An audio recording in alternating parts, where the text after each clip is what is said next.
bilang bahwa dia sudah dipilih oleh Jokowi sejak awal.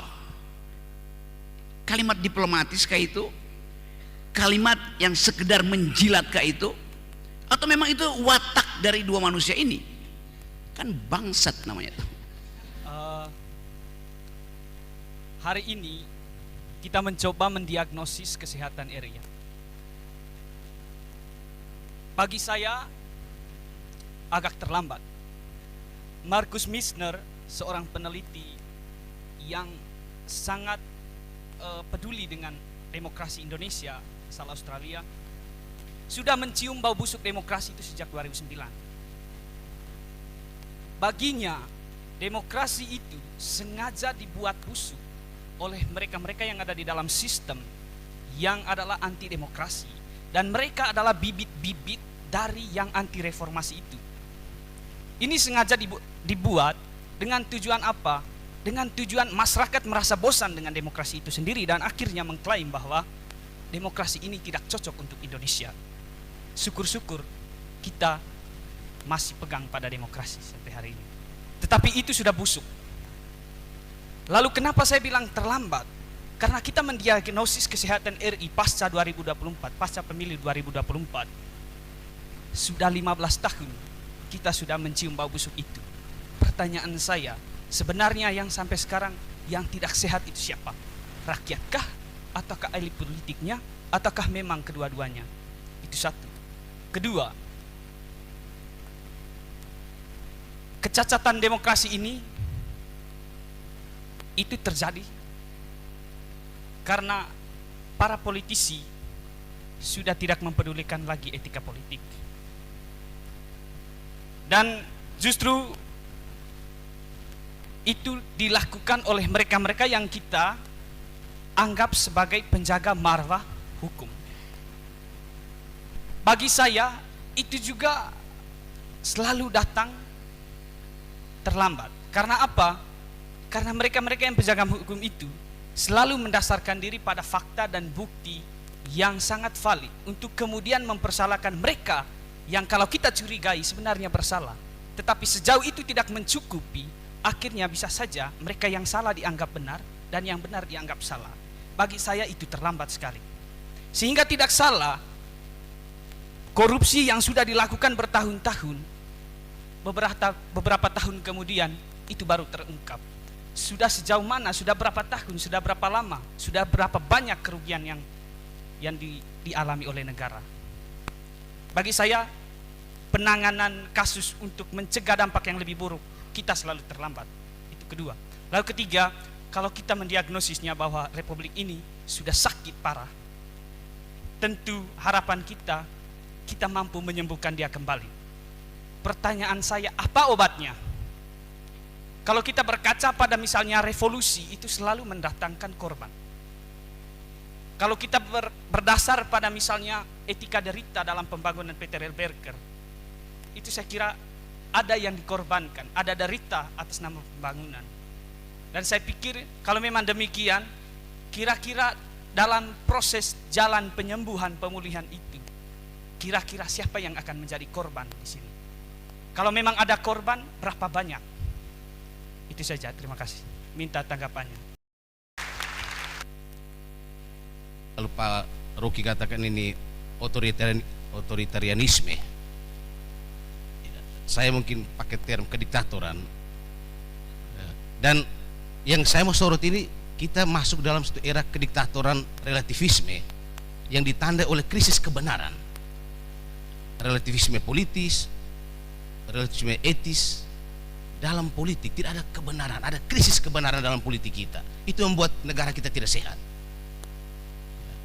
Idealnya dalam republik negara demokratis, hukum itu seperti Pak Edu katakan, itu menjadi pilar utama untuk mendukung demokrasi itu. Tugas politik adalah mengatur hukum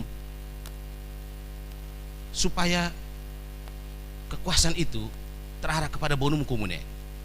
Dan itu kebenaran yang harus kita terima dalam politik. Tapi ada krisis kebenaran. Kebenaran direlativisir kepada tafsir masing-masing subjek, masing-masing komunitas komunitas religius, komunitas politis, partai-partai politik. Ada satu krisis kebenaran dalam politik. Juga dalam bidang etika ada satu relativisme etis. Kita semacam gagal untuk merumuskan kebenaran etis universal untuk bangsa kita ini seperti apa. Karena kebenaran etis masing-masing itu jatuh dalam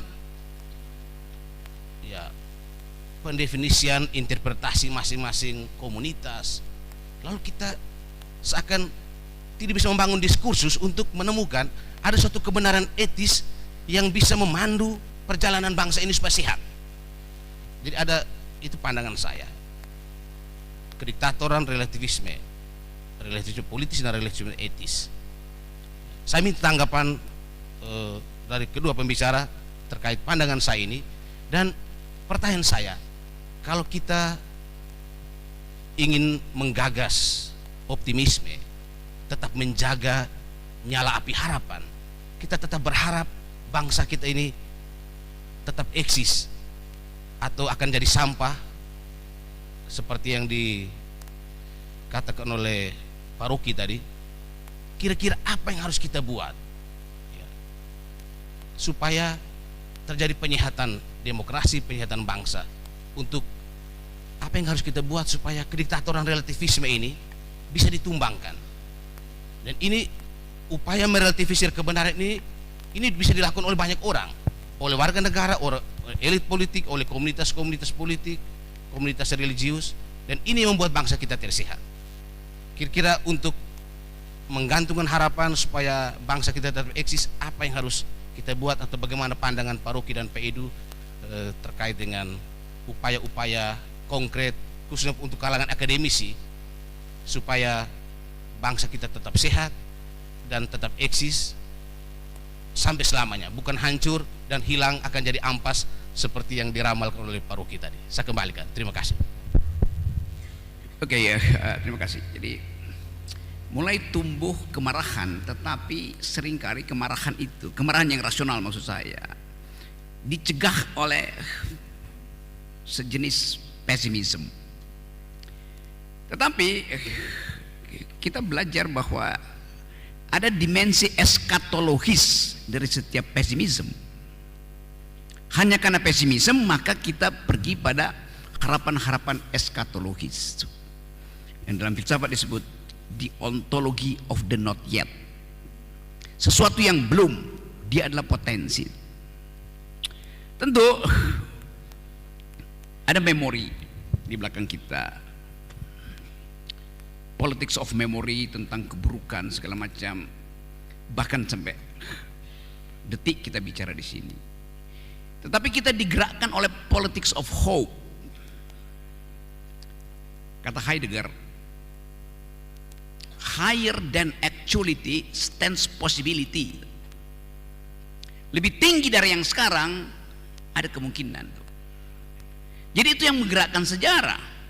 Kan gak mungkin kita ucapkan sekali lagi bahwa yang ada sekarang itu adalah prototip dari yang akan dia teruskan. Dan Pak Prabowo bilang itu walaupun kita gak mau ucapkan. Pak Prabowo bilang bahwa dia sudah dipilih oleh Jokowi sejak awal.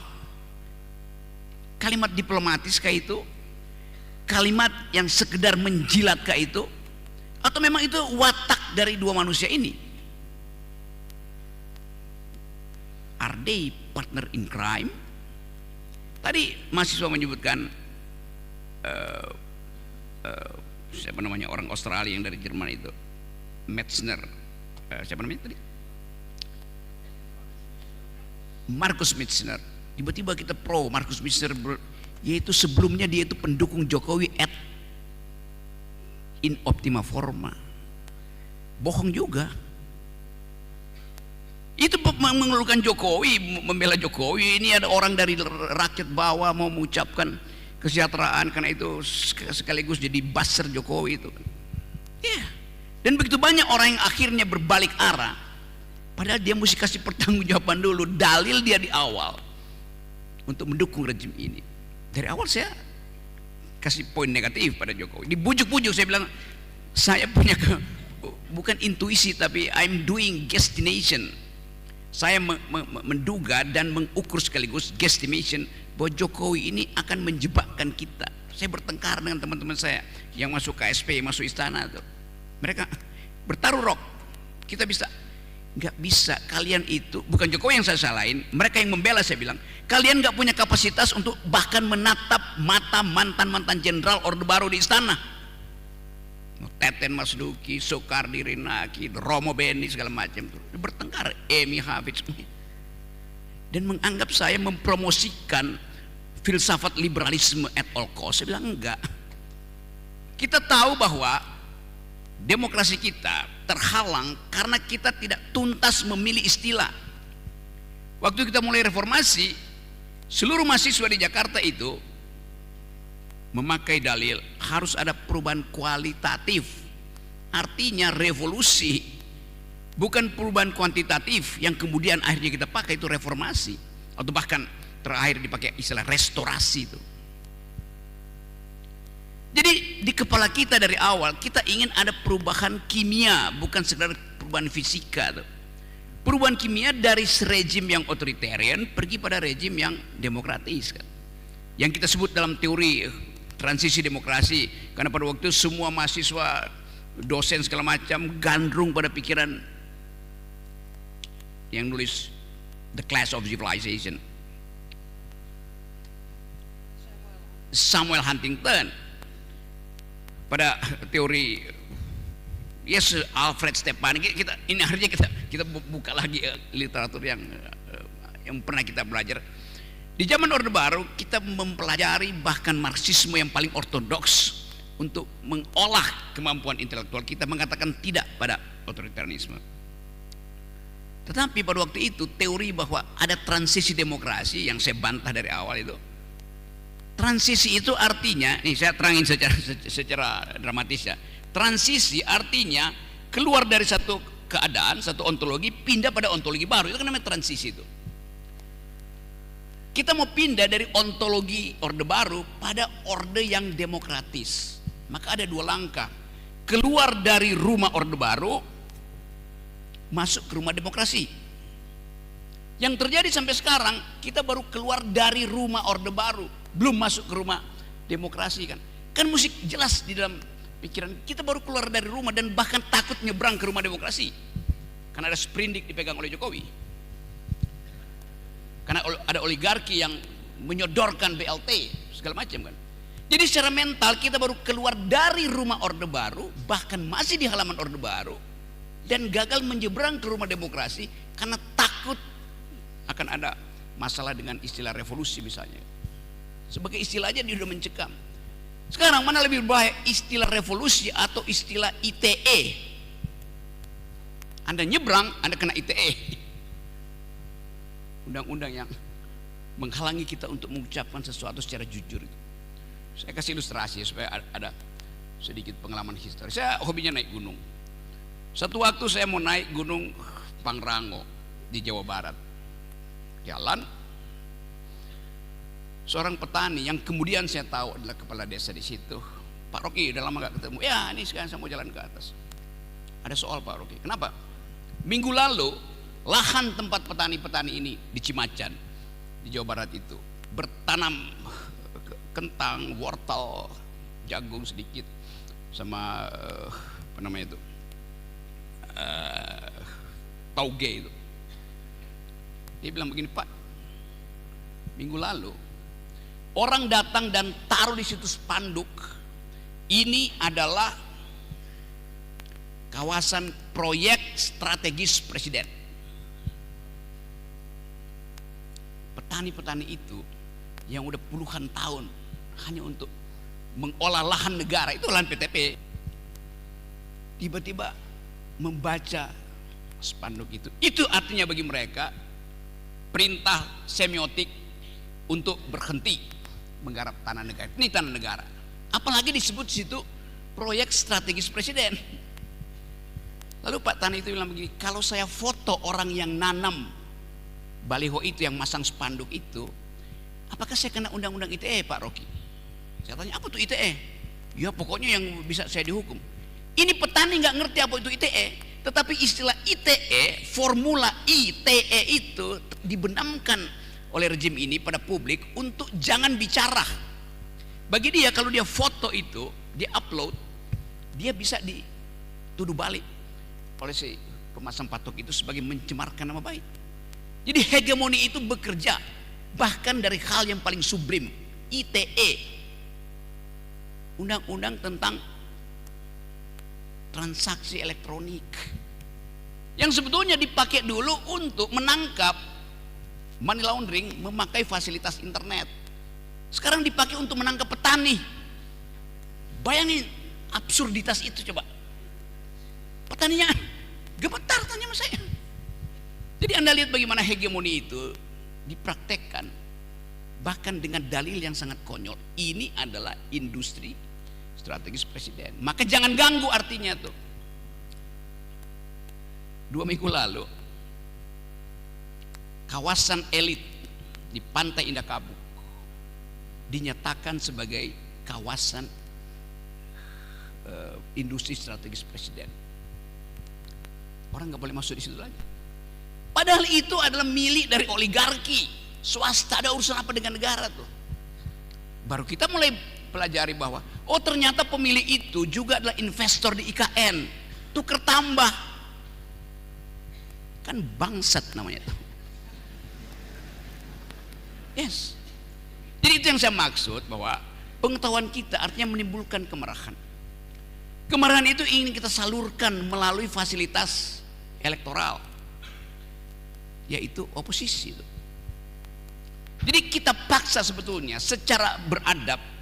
Kalau kita pakai doktrin siapa namanya, Alexis Tocqueville, demokrasi is the habits of the heart. Demokrasi itu adalah kebiasaan dari dalam hati kita. Artinya semua orang sebetulnya demokratis tuh. Tetapi penghalangnya itu mau didobrak dengan cara apa? Revolusi, reformasi, restorasi. Tapi minimal kita kenali masalah itu. Setiap kali ada upaya untuk uphill kemarahan itu, BLT datang. Setiap kali ada upaya untuk melakukan perubahan politik secara sistemik 5 tahunan, tiba-tiba amplop beredar. Jadi itu keadaan kita, kondisi pembusukan itu. Tapi kalau Anda tanya apa yang mesti kita lakukan, mari kita sama-sama mempercepat pembusukan itu. Political decaying. Itu intinya begitu, dengan segala macam hal sebetulnya. Jadi itu tadi yang diterangkan di awal saya kasih kuliah tadi, yang diucapkan oleh bahwa demokrasi itu ibarat buah, bagus untuk kesehatan tubuh kita, tapi hanya lambung yang baik, yang sempurna, yang mampu mencerna buah itu. Pertanyaan kita, di Istana Negara, di Senayan, di parpol, lambung macam apa yang mereka punya? Saya pastikan dia tidak punya lambung. Yang ada adalah tubuh mereka isinya usus semua. Dari mulut sampai ke rektum sama fisiologinya. Jadi lambung itu untuk mencerna, usus itu tempat pembuangan. Jadi saya cuma mau merumuskan itu sebagai sesuatu yang betul-betul menjijikkan. Tapi oke, saya kasih tadi bahwa higher than actually is possible. Satu energi eskatologis, satu energi secara imperatif untuk membebaskan selalu daripada manusia. Nah, kalau momentum itu tiba, kita sebut persiapan intelektual kita katakan kami punya cukup persiapan konseptual, persiapan intelektual untuk membuat kembali Indonesia bercahaya. Terima kasih.